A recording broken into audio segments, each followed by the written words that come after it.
I have dedicated the last 10 years of my life trying to find the best things that goes well with steaks. A lot of times it's unusual things that you normally would not put on a steak, and a few were all discovered by me. However, I must give credit when credit is due, because you, my audience, have opened my eyes to many different things, and I've tried them all, which I can honestly say most were successful. And if you think it's going to make a steak taste better, you better believe I will definitely try it. Today is no different as you guys requested this experiment. This is supposed to be Cantonese MSG. I mean, at least that's what I was told by you. The funny thing is that Chinese people have been using these for years. It goes extremely well on pork, roasted duck, and many other things. However, you said that it will also go extremely well with steaks, and that's what we're about to find out. Because this is Chinese 5-spice. It has a very unique aroma, made out of all of these ingredients. I'm wondering if I'm being trolled by you or if it's really gonna go well with steaks. Well, we're about to find out right now. And here's how it's gonna work. The first thing we need is some steaks. As you can see, I chose these 3 beautiful Australian New York strip. They have excellent marbling and it is a fraction of the cost. Check out my meat dealer on the description. He'll hook you up just like he did me. Because take a look. This is what you're looking for. A nicely well-marbled steak and something that it's going to taste delicious. And since I have 3 steaks, this is how it's gonna work. The first one, I'll take it out of the cutting board as I'm going to be doing something special with it. The other 2, on the other hand, I went ahead and seasoned it with salt, followed by freshly ground black pepper and a generous amount of garlic powder. Once that was ready, one of them goes right into the bag, and the second one I'll be sprinkling a generous amount of today's special ingredient, Chinese 5-spice. Now in the bag it goes so that we can cook it sous vide. This next one is going to get a very special treatment. And that's not chocolate, friends. Here's how I made it. Into a bowl, I threw in some Shaoxing wine, followed by light soy sauce, dark soy sauce, and a generous amount of 5-spice. Mix it up real good and that's it. It's as simple as that. Now we're gonna ahead and add a generous amount onto the steak. The more, the better. I'm hoping that the soy sauce will get this seasoned properly with enough salt. If not, we can always adjust it in the end. As now that it's fully coated, into the bag it goes. Then I vacuum seal them all, as I'll be cooking them sous vide in the same container at 135 degrees Fahrenheit for 2 hours. This will cook them to perfection, because as that's happening, I'm gonna go ahead and make an incredible side dish. And this one, you can not only eat what is in the inside, but also in the outside. And to make it, it's simpler than you think. I first went ahead and got a nice wok. Then I added a generous amount of avocado oil onto it. Got that oil nice and heated up. As now I add a generous amount of jasmine rice. Break them up and mix that up real good and start pushing them towards the edges. The key here is to get a nice crust with them, flattening them out and pushing it as necessary, because we're trying to do one thing, get this extremely crispy by frying up the rice. Once you got that mold ready, go ahead and add a generous amount of oil, because now we're gonna fry the rice as it sits, getting it nice and crispy and delicious. The key here is to fry it little by little. I'll be honest with you, you must have some patience, as it takes a little bit of time. In the end, you want to drain the oil because you're left with this, a true rice bowl. Perfect for anything to goes inside. And we're going to be putting something special, because first I went ahead and grabbed some pork belly, chop that up in small pieces, as now we're going to make a marinade. Into a bowl I threw in some light soy sauce, followed by dark soy sauce, some MSG, oyster sauce, some sesame oil, Shaoxing wine, and honey. Mix that up and combine them all together, and immediately throw in the pork belly. The key here is to get all of those pork belly nice and coated. Then if you have the time, you want to marinate them for at least 1 hour, because now we're going to smoke them. So I went ahead and placed them down on a cooling rack. That way we'll be able to get smoke all the way through. And into the smoker it goes at 275 degrees Fahrenheit. We want that fat to render nice and slow.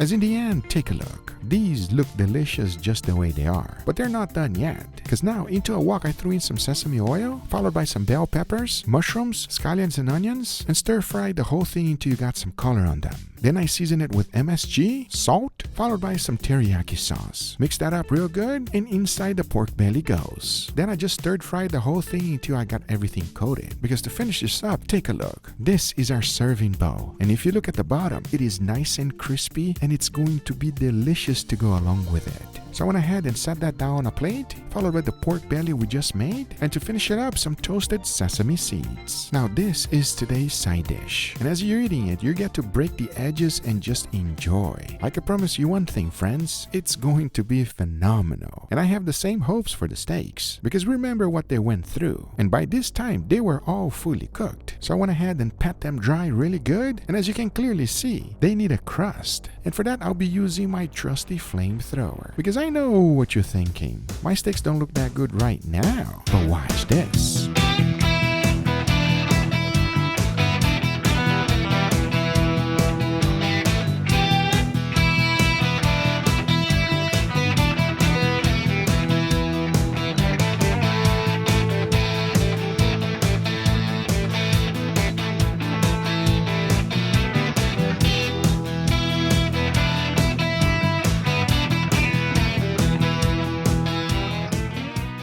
All right, everybody, and here we got our beautiful steak with a nice side dish. What do you guys think, gentlemen? This is a really nice presentation for the side dish, I'm not gonna lie. Instead of the rice being in the inside, the rice is on the outside. That's rice? That's rice, a rice bowl. Well, we're gonna get into that real shortly because I have a little experiment going on right here. I want you guys your honest opinion, all right? Because this is supposed to be really, really good. All right, let's give this one a go. Cheers, everybody. Cheers.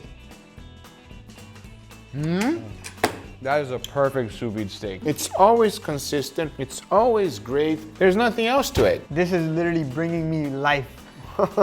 So here's the deal. That one is delicious. It is our control. I want to know if it's going to go up or down from here. Let's dig in on our second steak. It smells like a sweet, like almost like cinnamon or something like Yes, that. it does smell very, very different. Okay, let's give it a try. Let me know your honest opinion before you figure out what it is. Cheers, everybody. Cheers.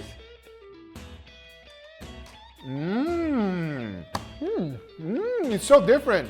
It is, but it's surprisingly good. Yeah. It's not that sweet. It smells like it's gonna be a candy steak or something, but when you actually take a bite, you just get a lot of beef savoriness with just a subtle hint of sweetness in the background. That's actually really nice. I was worried. It's a lot going on. Like, you can't really put one finger on anything that's on there. Strange in the sense that you don't like it. Oh, you like it. No, Because I like it a lot. I do like it. But like, I've had this, I just don't know where. I see what you're That's saying. fair. At first, it's really weird, but I really like this. I can't believe it worked extremely well. I didn't think it was going to work at all. I thought it was going to be completely unedible, everybody. And it actually gives a nice flavor to the steak. Quite different, nothing traditional. And if you want something traditional, stay away from that. I'm just looking at that side dish and I cannot wait to take a bite. All right, so let's go for the side dish here.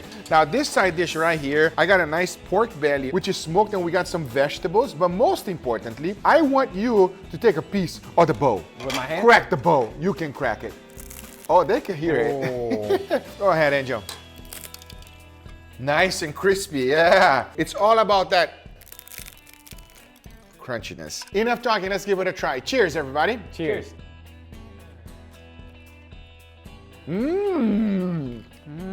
That's good. Oh, that's amazing. You can even talk. I love the contrast of the crispiness of the rice with that soft pork belly, how it has the fat. It's perfectly cooked and soft and juicy. And the marinade that you have on this pork belly too gives it such a wonderful like Asian flavor to it. It's delicious. There's one vegetable in here. It is giving the flavor of that vegetable to the meat, and the meat is tasting a little bit more like bell pepper. Are you okay with bell pepper? So good. Yeah, no, I like bell peppers, guys. That is delicious, everybody. I highly recommend you giving it a try. It's a little bit of work to do the rice bowl, but if you do it once, you get the hang of it, and you will do it quite often because that is amazing. One of the things that I would have done differently though is that instead of using it as a bowl, I would use it as a cover. That way the bottom doesn't get soggy from the meat. It's a cover, not a bowl. There you go. It's a what? A bowl. One more time? Bowl. That's not that. A bowl. Yes. He wants me to say a bowl. Ow, ow. Really delicious. Give it a try. But now let's go in for the last steak. Please dig in. I feel like I'm not even smelling steak. This smells like a straight up stick of cinnamon. Let's give it a try. Give me your honest opinion. Cheers, everybody. Cheers. Say it. No bueno. I do not like this one. This is too much. It's a little overpowering, yeah. That middle steak was definitely the sweet spot. This one is no bueno. I 100% agree. It's a little bit too overpowering for me as well, everybody. It's just a little bit too much. The other thing too is the crust of the steak. I guess that secret ingredient really like soaked in the crust and it burns. It gives like a really burnt taste that does not go with the steak. I just feel like it's too much. Yeah. I would prefer a little bit less more toned down. That way it's like you're still letting the steak shine through. You should have stopped here, Google. This, you went too crazy on that last steak and it's not good. That one. Well, you always got to push the limits, everybody. And now here's what I'll say. This is Chinese 5-spice, by the way. Oh. That's why it tastes a little bit sweet, because it has all that wonderful spices there. But at the same time, if you use very, very little, which is the way you're supposed to be done, this steak right here, it's actually pleasant. However, it does change the flavor of the steak. And if it's something that you like, those Chinese 5-spice flavor, you should definitely give it a try, because even though it works extremely well with pork belly, actually it's not bad with beef at all. I hope you guys enjoyed this video. If you did, hit that thumbs up. If you're not a subscriber, be sure to subscribe. Remember, everything I use is always in the description down below. Thank you so much for watching. We'll see you guys on the next one. Take care, everybody. Bye-bye.